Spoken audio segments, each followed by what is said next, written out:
ఇండియాలో నవంబర్ 2025 నాటికి సుమారు 1.84 లాక్స్ క్రోర్స్ పైగా అన్క్లైమ్డ్ ఫండ్స్ ఉన్నాయి. ఇది మీరు నమ్మగలరా? ఎస్ అండి, ఇది నిజం. ఇందులో బ్యాంక్ డిపాజిట్, బీమా పాలసీలు, మ్యూచువల్ ఫండ్స్ మరియు షేర్స్ లో ఉన్న ఫండ్స్ ఉన్నాయి. అయితే ఇందులో మీది గాని మీ ఫ్యామిలీ మెంబర్స్ అమౌంట్ ఉందా లేదా, ఒకవేళ ఉంటే ఆ అమౌంట్ ఎలా తీసుకోవాలి అని తెలుసుకోవాలనుకుంటున్నారా? నేను చెప్పే ఈ సింపుల్ స్టెప్స్ ఫాలో అయితే సరిపోతుంది. దానికంటే ముందు ఈ వీడియో గనక మీకు ఇన్ఫర్మేటివ్ అనిపిస్తే please like and share this video.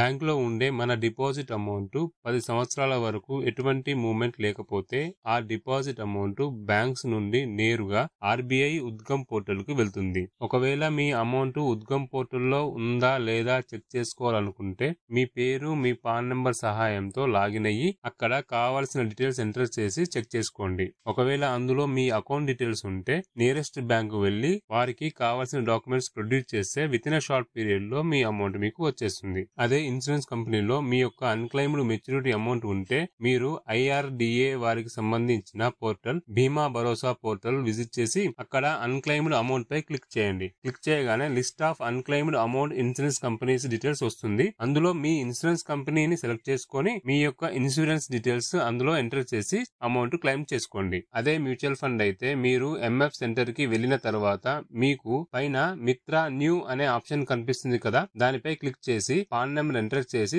Search చేస్తే అన్క్లైమ్డ్ ఫండ్స్ ఉంటే తెలిసిపోతుంది. అదే స్టాక్స్ అనుకోండి, ఐఈపీఎఫ్ వెబ్సైట్ కి వెళ్లి అక్కడ మీరు యూజర్ రిజిస్ట్రేషన్ చేసుకుని ఆ తర్వాత లాగిన్ అయ్యి అక్కడ అన్క్లైమ్డ్ ప్రాసెస్ డీటెయిల్స్ ఎంటర్ చేసి ప్రొసీడ్ కొడితే మీకు ఏమైనా అన్క్లైమ్డ్ షేర్స్ ఉన్నాయా లేవా తెలుస్తుంది. ఈ వీడియో కనుక మీకు నచ్చితే ప్లీజ్ లైక్, షేర్, కామెంట్ చేయడం మాత్రం మర్చిపోకండి. Please subscribe my channel.